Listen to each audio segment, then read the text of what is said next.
তুচ্ছ ঘটনায় আবারও সংঘর্ষে জড়ালো ঢাকা সিটি কলেজের শিক্ষার্থীরা। সায়েন্স ল্যাব ও আশপাশের এলাকায় ধাওয়া পাল্টা ধাওয়া, আহত কয়েকজন। ঐকমত্য কমিশনের সাথে তৃতীয় দফায় বিএনপি সংলাপ, বেশিরভাগ বিষয়ে সমর্থন থাকলেও কিছু বিষয় আছে মতানৈক্য। সাগররণী হত্যা মামলার তদন্ত শেষ করতে আরও 6 মাস সময় দিল হাইকোর্ট। নথি নিয়ে রাষ্ট্র ও বাদী পক্ষের পাল্টাপাল্টি বক্তব্য। রাষ্ট্রপক্ষ 9 মাস সময় চেয়েছিল, আমরা 3 মাস সময়ের কথা বলেছিলাম। অবশেষে আদালত বিচার বিবেচনা করে 6 মাস সময় মঞ্জুর করেছেন। পুরাতন মামলা, এটা ইনভেস্টিগেশন করতে একটু সময় লাগবে।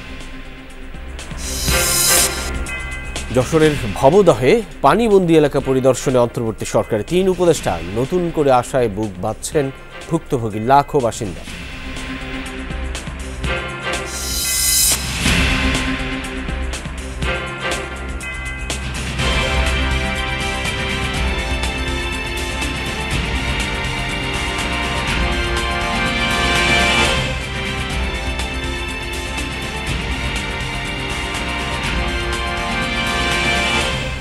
আমন্ত্রণ যমুনা নিউজে, আপনাদের সাথে আছি আমি সাইফুদ্দিন রবিন। এতক্ষণ শিরোনাম দেখছিলেন। ঢাকা কলেজ ও সিটি কলেজের শিক্ষার্থীদের মধ্যে আবারও সংঘর্ষ হয়েছে, এতে আহত বেশ কয়েকজন। দুপুর 12টার দিকে আজিমপুর মিরপুর সড়কে উত্তেজনা ছড়িয়ে পড়ে। ধাওয়া পাল্টা ধাওয়ার পাশাপাশি এক পর্যায়ে ইট পাটকেল নিক্ষেপ করে উভয় পক্ষ। ঢাকা কলেজের শিক্ষার্থীদের অভিযোগ, গতকাল ধানমন্ডিতে ঢাকা কলেজের এক শিক্ষার্থীকে মারধর করে অজ্ঞাতনামা কয়েকজন যুবক। ওই যুবকদের মধ্যে একজন ঢাকা সিটি কলেজের শিক্ষার্থী বলে দাবি করেন তারা। বলেন, পুরনো ঘটনার জের ধরে ঢাকা সিটি কলেজের একটি গ্রুপ এই মারধরের সঙ্গে জড়িত।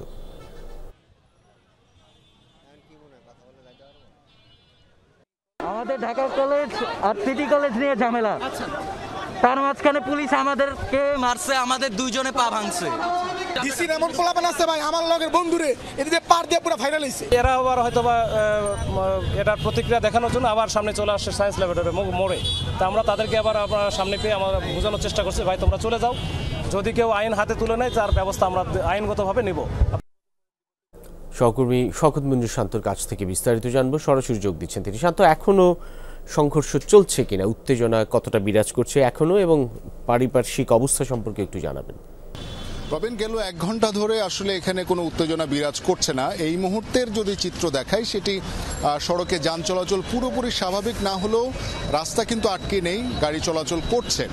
কিন্তু আমরা দেখেছি যে স্বাভাবিকভাবে যে ধরনের জটলা হওয়ার কথা সে ধরনের জটলা নেই। অনেকে হয়তোবা আশঙ্কা করছেন যে এই রাস্তায় আসলে তাদের গাড়ি বা তাদের নিজেদের নিরাপত্তাজনিত শঙ্কা থাকতে পারে, সেই কারণে হয়তোবা যান চলাচল নিজেরাই হয়তো অনেকটা কমিয়ে দিয়েছেন। ঢাকা কলেজের চিত্র যদি দেখাই, তাহলে এখানেও কিছুক্ষণ আগেও বেশ কিছু শিক্ষার্থী কিন্তু জটলা করছিল, অপেক্ষা করছিল, লাঠিসোঁটা নিয়ে অপেক্ষা করছিল। তারা হয়তো ধারণা করছিল হয়তো বা আরও এক ধরনের জটিলতা হতে পারে, সংঘর্ষ হতে পারে, তেমন একটা ব্যাপার দেখছিলাম। কিন্তু ঢাকা কলেজের শিক্ষক যারা ছিলেন তারা কিন্তু এখান থেকে শিক্ষার্থীদেরকে ভেতরে নিয়ে গিয়েছেন। কিছুক্ষণ আগেও আমরা জেনেছিলাম যে সায়েন্স ল্যাবের যে ওভারব্রিজ রয়েছে সেখানে জটলা ছিল, সেখান থেকে শিক্ষকরা কিন্তু তাদেরকে সরিয়ে নিয়ে এসেছেন।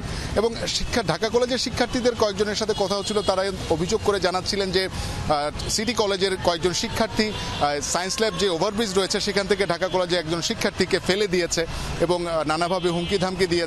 এবং তাদের বেশ কিছু ফেসবুক গ্রুপেও নাকি এ ধরনের হামলা অথবা মারামারির একটা উস্কানিমূলক আলোচনা খবর তারা জেনেছে। এবং ঢাকা কলেজের পক্ষ থেকে অভিযোগ করা হয়েছে যে তারা প্রশাসন এবং তাদের যে কলেজ প্রশাসন, এমনকি সিটি কলেজ প্রশাসন, তাদের 3 পক্ষকেই তারা জানিয়েছে যে যারা আসলে এই ধরনের হামলা করছে অথবা হামলার সাথে জড়িত তাদেরকে যাতে 24 ঘন্টার ভিতরে অ্যারেস্ট করা হয়। এবং সেই জিনিসটি না হওয়ার কারণেই হয়তো বা এই ধরনের উদ্যোগ তারা নিয়েছে এবং এভাবে একটা সংঘর্ষের একটা দানা বাঁধছে। এবং পরবর্তীতে শিক্ষার্থীরা যেটা বলছেন যে আসলে এই ধরনের সংঘর্ষ যেই যাতে আর না হয় সেটার একটা সুষ্ঠু সমাধান তারা চান।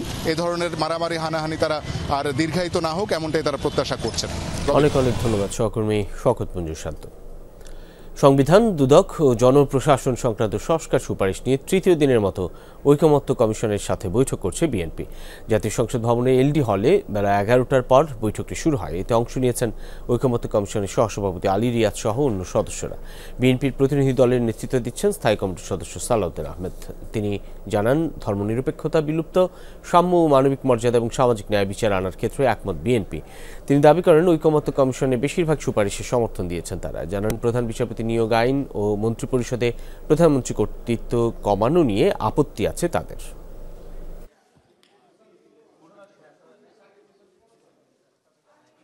প্রধানমন্ত্রীর নেতৃত্বে মন্ত্রিসভা বিষয়টা এটা টেকনিক্যাল, এটা আসলে হচ্ছে কর্তৃত্বে মন্ত্রিসভা কর্তৃক পরিচালিত হবে সরকার, সেটা আগের বিধান যা আছে তাই হলো। এইখানে একমত নই বলতে পারে। আর্টিকেল 48 সাবসেকশন 3 পর আর একটা নতুন আর্টিকেল আমরা প্রপোজ করব, যেখানে রাষ্ট্রপতির হাতে কি কি ক্ষমতা অর্পণ করা যায় এবং প্রধানমন্ত্রীর সাথে আলোচনা না করে স্বাধীনভাবে রাষ্ট্রপতি কি কি ফাংশন করতে পারবেন সেটা ডিটেইল করা থাকবে। সেটা অনেক বিষয়াদি থাকবে, এখন এই মুহূর্তে আমরা ডিসক্লোজ করছি না। এলডি হল থেকে যুক্ত হচ্ছেন সহকর্মী আরিফিন শাকিল, বিস্তারিত জানবো তার কাছ থেকে। আরিফিন শাকিল, বৈঠকটি ঠিক কোন পর্যায়ে রয়েছে, আর আজকে তৃতীয় দিনের মতো বৈঠক, আজকে কি শেষ হতে পারে নাকি আবার নতুন করে আরো একদিন গড়াতে পারে এই আলোচনা?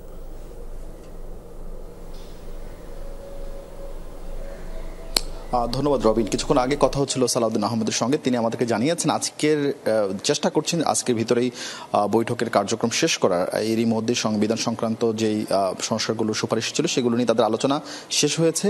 এছাড়া জনপ্রশাসন সংক্রান্ত যে আলোচনা সেটি শেষ হয়েছে। যদি একটু ছোট্ট করে তথ্য দিতে চাই, জনপ্রশাসন সংক্রান্ত যে 208টি সুপারিশ ছিল তার মধ্যে 187টিতে বিএনপি একমত হয়েছে, আংশিক একমত হয়েছে 5টিতে, একমত হয়নি 11টিতে।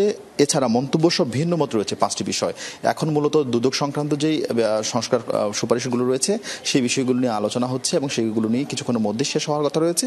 এরপরে মূলত অন্যান্য বিচার বিভাগ নিয়ে খানিকটা আলোচনা রয়েছে। এরপরে আজকের দিনের যে কার্যপ্রণালী সেটি শেষ হবে এবং ধারণা করা হচ্ছে আজকের 5টা নাগাদ সেই বৈঠকটি শেষ হবে। এবং বিএনপির পক্ষ থেকে বলা হচ্ছে তারা দলীয় ফোরামে আলোচনা করেছেন কি কি বিষয়ে তারা একমত হতে পারবেন, কি কি বিষয়ে ছাড় দিতে পারবেন, সেসব বিষয় নিয়ে যেহেতু 3 দফা 3 দিন বৈঠক হয়েছে, ফলে অনেক বিষয় আসলে একেবারে স্পষ্ট। বিএনপি তাদের অবস্থান বারবার এখানে ব্যক্ত করছেন এবং সেই সঙ্গে বিএনপির যেসব বিষয় তারা ঐক্যমতে পৌঁছাতে পারছেন বা একমত হতে পারছেন না সেসব বিষয় বিএনপি তার যুক্তি তুলে ধরছেন এবং পাল্টা যুক্তি ঐক্যমত কমিশন থেকে দেওয়া হচ্ছে। এবং ঐক্যমত কমিশনের ভাইস চেয়ারম্যান আলী রিয়াজ তিনি জানিয়েছেন যে দ্বিতীয় পর্যায়ের বৈঠক 15 মার্চের আগামী মাসের মে মাসের মাঝামাঝি সময় শুরু হবে এবং সেখানেই আসলে মূলত চূড়ান্ত হবে এই সুপারিশ সংক্রান্ত যাবতীয় যে টানাপোড়েন বা যেসব বিষয় নিয়ে আলোচনা হচ্ছিল সেই আলোচনার শব্দ টানবে। আজকের দিনে মোটামুটি 5টা নাগাদই আজকের দিনের আলোচনা শেষ হওয়ার কথা রয়েছে। রবিন, অনেক অনেক ধন্যবাদ সহকর্মী আরিফিন শাকিল। রোহিঙ্গা সংকট বাংলাদেশের জন্য বড় চ্যালেঞ্জ। রোহিঙ্গা প্রত্যাবাসনে বিশ্ব নেতাদের এগিয়ে আসার আহ্বান জানিয়েছেন অন্তর্বর্তী সরকারের প্রধান ডক্টর মোহাম্মদ ইউনূস। দুপুরে দোহায় অনুষ্ঠিত আর্থনা সামিটে তিনি এই আহ্বান জানান। এ সময় 2024 সালে গণঅভ্যুত্থানের কথা তুলে ধরে ডক্টর ইউনূস বলেন, বাংলাদেশে একটি ঐতিহাসিক যুবনেতৃত্বাধীন গণজাগরণ ঘটেছে। বৈষম্যের বিরুদ্ধে শুরু হওয়া প্রতিবাদ পরিণত হয় ন্যায় বিচার, সুশাসন ও জবাবদিহিতার জাতীয় আন্দোলনে। আজকে বাংলাদেশের তরুণরাই সমাজের ইতিবাচক পরিবর্তনের মূল চালক। এ সময় অন্তর্ভুক্তিমূলক পরিবেশ গড়ে তুলতে সকলকে একসাথে কাজ করার আহ্বান জানান তিনি। বলেন, নতুন ধরনের অর্থনীতির কথা বলা হচ্ছে, যেখানে অর্থনীতির কেন্দ্রে ব্যক্তিগত লাভ নয় বরং সামাজিক সমস্যার সমাধানই হওয়া উচিত। ডক্টর মোহাম্মদ ইউনূস বৈশ্বিক সংকট, জলবায়ু পরিবর্তন, রোহিঙ্গা ও তরুণদের ভূমিকা নিয়ে আর্থনা সামিটে কথা বলেন। ডিবি অফিসে সাগররুনি হত্যা মামলায় কোনো নথি পড়েনি। অনেক পুরাতন মামলার ডকুমেন্টস ছড়িয়ে ছিটিয়ে আছে বলে জানিয়েছেন অতিরিক্ত অ্যাটর্নি জেনারেল মোহাম্মদ আরশাদুর রউফ। সাগররুনি হত্যা মামলা তদন্ত শেষ করতে পিবিআইকে 6 মাস সময় বেঁধে দিয়েছেন হাইকোর্ট। এদিকে ভুল বোঝাবুঝিতে ডিবিতে থাকা মামলার নথি আগুনে পুড়ে যাওয়ার কথা হাইকোর্টকে জানিয়েছিল রাষ্ট্রপক্ষ, এমনটা জানিয়েছে পিবিআই। মামলার তদন্ত সংস্থা পিবিআই জানিয়েছে মামলার নথি আগুনে পড়েনি, খুঁজে পাওয়া যাচ্ছে না। গত 23 অক্টোবর আদালতের নির্দেশে এই মামলা তদন্তে পিবিআই প্রধানকে আহ্বান করে 4 সদস্যের উচ্চ পর্যায়ের টাস্ক ফোর্স গঠন করা হয়। সাগররুনি হত্যা মামলার তদন্ত প্রতিবেদন দাখিলের জন্য এ পর্যন্ত 113 বার সময় বাড়ানো হয়েছে। পরবর্তী শুনানির জন্য 15 অক্টোবর দিন ধার্য রয়েছে। 2012 সালে 11 ফেব্রুয়ারি রাতে রাজধানীর পশ্চিম রাজাবাজারে ভাড়া বাসায় নির্মমভাবে খুন হন এই সাংবাদিক দম্পতি। রাষ্ট্রপক্ষ 9 মাস সময় চেয়েছিল, আমরা 3 মাস সময়ের কথা বলেছিলাম। অবশেষে আদালত বিচার বিবেচনা করে 6 মাস সময় মঞ্জুর করেছেন এবং পরবর্তীতে 22 অক্টোবর 2025-এ পরবর্তী আদেশের জন্য আদালতে আসবে। আমরা আশা করব এই সময়ের মধ্যে কিংবা তার আগেই যদি তদন্ত কমপ্লিট হয়ে যায় তাহলে তদন্তকারী কর্মকর্তাগণ আদালতে তার তদন্ত রিপোর্ট দায়ের করবেন।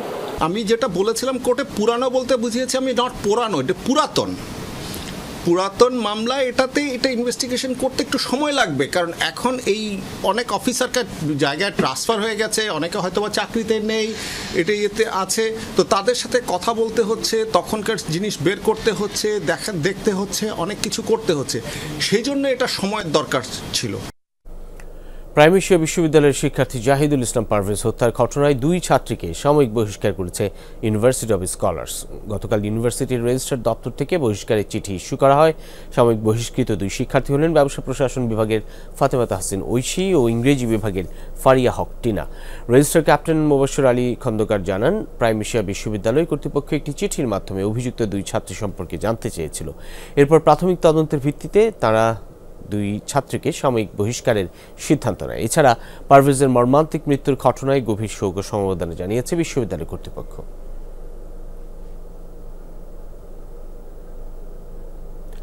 ভবদহ অঞ্চলের জলাবদ্ধতা নিরসনে নদী খনন করা হবে বলে জানিয়েছেন পানি সম্পদ মন্ত্রণালয়ের উপদেষ্টা সৈয়দা রিজওয়ানা হাসান। দুপুরে যশোরের অভয়নগরের ভবদহে 21 ভেল্ট স্লুইস গেট সহ বিভিন্ন এলাকা পরিদর্শন করেন তিনি। সাথে ছিলেন দুর্যোগ ব্যবস্থাপনা ও ত্রাণ মন্ত্রণালয়ের উপদেষ্টা ফারুকি আজম ও কৃষি উপদেষ্টা অবসরপ্রাপ্ত লেফটেন্যান্ট জেনারেল জাহাঙ্গীর আলম চৌধুরী। পরে ভবদহ কলেজে মতবিনিময়ে অংশ নিয়েছেন উপদেষ্টারা। প্রথমবারের মতো একসঙ্গে 3 উপদেষ্টার ভবদহ এলাকা পরিদর্শন ইতিবাচক হিসেবে দেখছেন এলাকাবাসী। তারা তুলে ধরেছেন এলাকার নানান সমস্যার কথা।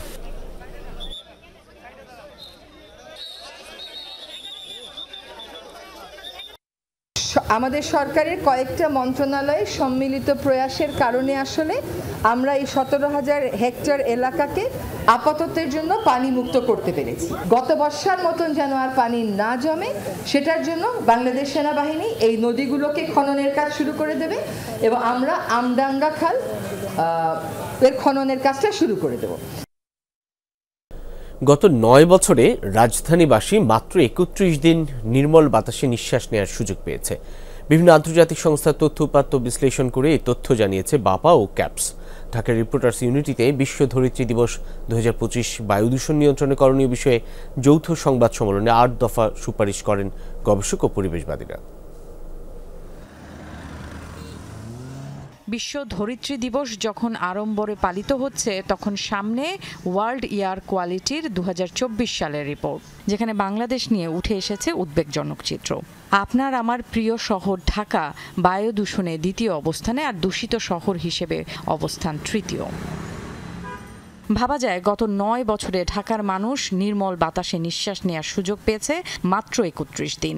এর মধ্যে 2024 সালে ভালো বায়ুমান ছিল মাত্র 2 দিন। বাংলাদেশ পরিবেশ আন্দোলন বাপা ও বায়ুমণ্ডলীয় দূষণ অধ্যয়ন কেন্দ্র ক্যাপসের যৌথ সংবাদ সম্মেলনে তুলে ধরা হয় এসব তথ্য। পরিসংখ্যান বলছে গত 9 বছরে 624 দিন মাঝারি, 878 দিন সংবেদনশীল, 853 দিন অস্বাস্থ্যকর, 635 দিন খুব অস্বাস্থ্যকর এবং 93 দিন দুর্যোগপূর্ণ বায়ু গ্রহণ করেছে রাজধানীবাসী। 9 বছরে 3114 দিনের মধ্যে ঢাকার মানুষ মাত্র 31 দিন নির্মল বায়ু বা ভালো বায়ুতে নিঃশ্বাস নিতে পেরেছে, যেটি খুবই দুঃখজনক। 2024 সালে সবচেয়ে ভালো এবং সবচেয়ে খারাপ বায়ুমানের দিন সংখ্যা ছিল 2 এবং 35। বায়ু দূষণ নিয়ন্ত্রণে মেয়াদ উত্তীর্ণ ও ফিটনেসবিহীন যানবাহন বন্ধ, নির্মল বায়ু আইন প্রণয়ন সহ 8 দফা সুপারিশ করেছেন গবেষকরা। বায়ু দূষণকারী মেয়াদ উত্তীর্ণ ও ফিটনেসবিহীন যানবাহন বন্ধ করে বৈদ্যুতিক ও হাইব্রিড যানবাহনের ব্যবহার বৃদ্ধি করা, বায়ু দূষণকারী পোড়ানো ইটের বিকল্প ব্লক ইটের উৎপাদন ও ব্যবহার বৃদ্ধিতে কার্যকর পদক্ষেপ গ্রহণ করা, বর্জ্য পোড়ানো বন্ধ করে বর্জ্য থেকে বিদ্যুৎ উৎপাদনের ব্যবস্থা করা। সমস্ত ইন্ডাস্ট্রির মালিকগুলো কারা, তাদের কারণে জ্বালানির যে এই পরিবর্তন করা এটা অত্যন্ত কঠিন কাজ। এই যে আপনার নবায়নকৃত জ্বালানির প্রশ্নটা আমরা দীর্ঘদিন পর্যন্ত বলতেছি, এটা করতে দিচ্ছেন না কেন? এটা কারা করতে দিচ্ছেন না? সৌর, বায়ু এবং জলবিদ্যুৎ ও বায়োগ্যাস প্রকল্পে বিনিয়োগ বৃদ্ধি এবং গবেষণার উপর জোর দেওয়া হয় সুপারিশনামায়। গ্রাউন্ডে চললে একরকম গ্রাউন্ড লেভেলে থাকে, কিন্তু এলিভেটেড লেভেলে যদি এটা যায় তাহলে এটার স্প্রেড আরও বেশি হয়। পাঠানা ন্যান্সি, যমুনা নিউজ, ঢাকা।